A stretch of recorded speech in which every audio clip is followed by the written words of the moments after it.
Bueno, muchas gracias Gracias a ustedes por acompañar. Bueno, ¿listo? ¿Arranco? ¿Estamos? Sí. Bueno, gracias por la invitación, Ciro, y gracias también por la concurrencia. Yo dije, después de un día de trabajo es difícil quedarse un rato más, ¿no? Pero bueno. Bueno, yo desde hace unos años, 4 años más o menos, estoy trabajando en la cuestión de la prevención del abuso sexual infantil concretamente, ¿no? Que es un tema que es tiene muchas aristas, es muy doloroso y bueno, sabemos que ocurre mucho más de lo que quisiéramos. Hay una estadística que es de UNICEF que dice que una de cada 5 niñas y 1 de cada 13 varones han denunciado alguna vez en su vida haber sufrido abuso sexual en su infancia. Esta cifra que ya de por sí es alta, porque 1 de cada 5 estamos hablando de un 20%, ¿no? Alguien que sepa matemática, yo soy un desastre, pero más o menos ya es mucho. Pero sin embargo es un delito que se denuncia poco, es uno de los menos denunciados. Y bueno, y con respecto a la cifra de varones, también estadísticamente el varón suele denunciar menos todavía este delito cuando le ocurre, ¿no? O sea que denuncia menos, pero en cuanto a la ocurrencia, ¿es par o no? No, es más sobre mujeres que sobre varones, eso es lo que se sobre nenas, sobre chiquitas, ¿no? Claro. Y en este momento nuestra sociedad está muy movilizada con el tema de abuso sexual infantil y con toda razón y con toda lógica. Y también es un tema que la definición legal va sufriendo cambios. El Código Penal, que es donde están estos delitos tipificados, en estos temas, por lo menos en los últimos 5 años, ha sufrido 3 o 4 cambios bastante importantes. Uno de ellos ha sido poner estos delitos como delitos de acción pública, cuando se hace contra menores, cuando se comete. Seguramente hay un abogado acá, ¿no? Seguro, varios abogados. Sí. Ahí puedes mirar. ¿Qué? Ahí puedes mirar para acá. Muy bien. La matemática no. Muy bien, yo tampoco, la matemática es un desastre. Entonces, este es un cambio del año pasado, de fines del año pasado, ustedes lo deben saber más que yo, lo cual genera una especie de interpretación, ahora si os digo van a intentar la palabra que quiero decir, en otras leyes, porque teníamos hasta entonces la ley 26.061, que es la ley de protección de los derechos de las niñas, niños y adolescentes, que en el artículo 9 decía que toda persona, dice todavía, ¿no?, que toda persona que tome conocimiento de un acto de abuso o maltrato contra un menor tiene que reportarlo a las autoridades de aplicación de la ley, que son locales, ¿no?, según lo que cada provincia defina.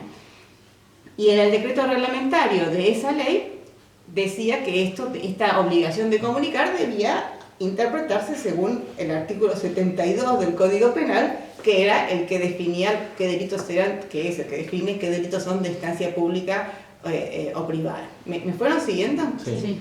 Al cambiar el artículo 72 y decir que estos delitos, cuando se cometen sobre menores, son de acción pública, entonces hay una mirada diferente sobre este artículo 9 de la ley 26.061. No lo estoy mareando, ¿no? No. Porque en ese caso, hasta el momento, si yo iba a denunciar o iba a las autoridades de aplicación, cosa que me ha pasado alguna vez, de la ley 26.061, a decirles sobre este menor se está cometiendo un abuso sexual y es las personas, bueno, salvo el intrafamiliar, ¿no? Saquemos esos casos y como me ha pasado alguna vez, en tal lugar ha denunciado esta nena, este nene que ha sido víctima de abuso sexual, he ido a Fiscalía a hacer una denuncia, primero a la Defensoría de Menores en otra provincia, o después a Fiscalía, y lo que han hecho es llamar a los padres, como era de instancia privada, los padres no quisieron hacer ninguna denuncia penal y el caso quedó ahí. Pero ahora, por más que los padres no quieran, el fiscal puede investigar de oficio, de hecho debe hacerlo. Entonces la comunicación que uno haga es crucial en ese sentido, no se va a encontrar, o no se debería encontrar, con una barrera de que los padres no quieren hacer ningún tipo de denuncia. Lo cual es, a ver, interprétenme bien esto, es discutible porque a veces uno se pone en el lugar de los padres y dice, la verdad es que si a mi hijo le pasara, yo preferiría que no tener que le hagan cámara Gesell, que tener que ir a un juicio, porque la verdad que los que tengan hijos es muy humano que un padre diga esto, entonces uno podría decir este cambio de la ley, bueno, es discutible, pero también es cierto que al hacer esto, pues si los padres no quieren hacer una denuncia y hay una persona que es un abusador, sigue suelto y siendo una amenaza potencial para otros menores. Entonces hay que ver ahí un delicado equilibrio en cómo protegemos todos los intereses de los niños de juego, que sabemos que es un interés superior, el del niño por la Convención de los Derechos del Niño, ¿no? Sí.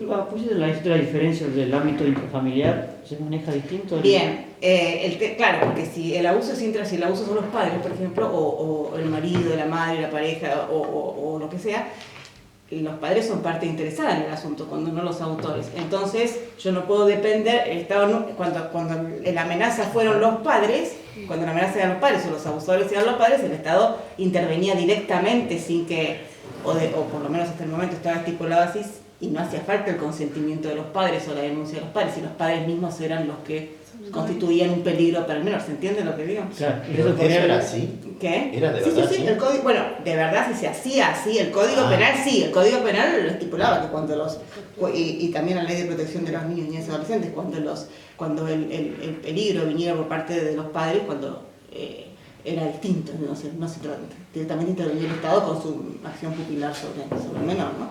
No sé si se hacía así de hecho, eso no te lo puedo contestar, pero es lo que y lo cual es lógico.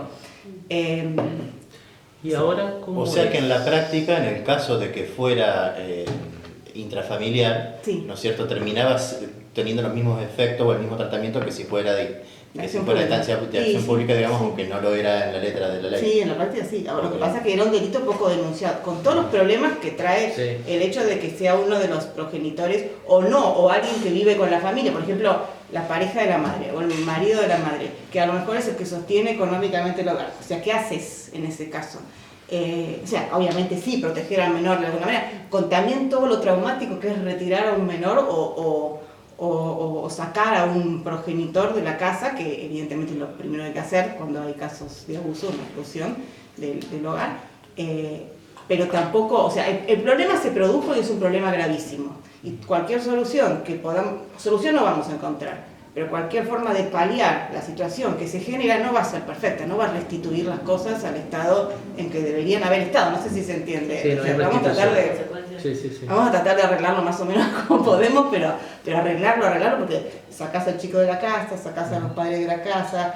Yo en México estuve en julio en México haciendo un curso, un diplomado sobre este tema, y escuchamos testimonios de víctimas y de gente que había pasado por esto, y sobre todo también de psicólogos que nos contaban casos, y obviamente respetando toda la privacidad de los mismos.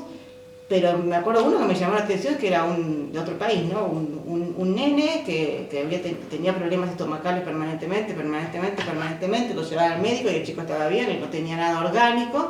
Tenía un hermanastro, que el hermanastro en realidad era adoptado, era bastante más grande, los padres pensaron que no iban a tener hijos, como suele pasar, adoptaban un chico y a los años quedó embarazada ella y tuvo entonces, y parece que cuando finalmente se llegó a la conclusión, el chico habló de que el hermanastro lo había abusado durante años. Entonces, bueno, el hermanastro ya era mayor de edad. Y bueno, tuvo un proceso y fue a la cárcel. Y el chiquito, que tendría 8 o 9 años, nos decía la psicóloga que era impresionante, porque esto es otro tema, el trauma que tenía, porque él decía, por mi culpa, mi hermano está preso. Y ustedes pónganse a pensar que es bastante esperable que un chiquito piense eso, porque además cuando se da un abuso, a psicólogos hay acá o algo por el estilo, ¿no? Cuando se da un abuso, sobre todo intrafamiliar, que son los más dolorosos, y son la mayoría, en la cifra que se maneja o en la proporción que se maneja, los abusos de intrafamiliares y de personas muy cercanas al menor son el 90% de los casos. Las familias son el 30% de los casos, personas muy cercanas a la familia de sangre hablo, un 60%, y el 10% restante, a grosso modo, son desconocidos, ¿no? Pero, lo cual nos deja, bueno, me encanta hablar, no es que me encanta hablar del tema, es horrible, pero como hace mucho que estoy con Yo esto. no me quiero desviar del tema, pero la otra vez pregunté en el grupo que algunos estamos de Bicameral Celeste, con esta modificación que va a mandar el Ejecutivo, que ya la mandó a diputados, de que todos los delitos de género pasan a ser también de instancia pública, ¿no? De acción pública. Y habiendo sido la excusa para hacer el aborto, en el caso de la mujer que dice haber sido violada, el hecho de ser privado, digamos, y bastaba con la declaración jurada. ¿No podríamos encontrar alguna forma de usar eso a nuestro favor? No sé si se entiende. Más o menos, ¿en qué usar que en lo que a ver, me viene bien lo que decís porque seguro que me iba a olvidar de decir, por ahí tiene que ver con el tema del aborto. Las provincias suelen tener protocolos de actuación ante los casos de denuncia de abuso sexual infantil. Generalmente son certeros, hay que actuar, hay que ir acá, allá, y al chico hay que contenerlo, son como muy prácticos, como otro protocolo, ¿no? De qué hacer en esos casos. En este momento está sufriendo el tema de los protocolos una reforma en varias provincias que es interesantísima en este sentido. Hasta el momento, la mayor parte de los que yo conozco al menos eran prácticos. ¿Qué hacer cuando alguien denuncia un abuso? Y punto. Ahora las modificaciones que se están haciendo o que están planificándose, Entre Ríos me consta, la provincia de Buenos Aires también, van en orden a relacionar, por eso este tema es complicado, relacionar el abuso sexual infantil con la aplicación de la interrupción legal del embarazo. ¿Ven la conexión o no la ven la conexión? En realidad no están directamente conectados, pero en caso de que se produzca embarazo, porque hay un abuso sexual, de recurrir directamente al aborto. Ah, sí, y pero, así incluso está no, en pero el plan porque lo que a mí me llama la atención es que los protocolos nuevos se basan en eso exclusivamente y no en la prevención del abuso en sí. ¿Se entiende a dónde Sí, apunto? sí, O sea, el interés es este y el resto, como que bueno, nada. Evitar la causa, sino Exacto. modificar la consecuencia. Exacto, y en Digamos. algunos casos, porque en general los abusos son sobre chicas que todavía no pueden, en muchos casos sí, en muchos casos quedan embarazadas, pero en otros casos son chicas muy chiquitas que todavía no pueden concebir, no llegaron a la pubertad. Hay un documento del Plan ENIA que se llama Abordaje para el embarazo forzado en la adolescencia, que es exactamente eso. Bueno, es eso. Entonces, como todo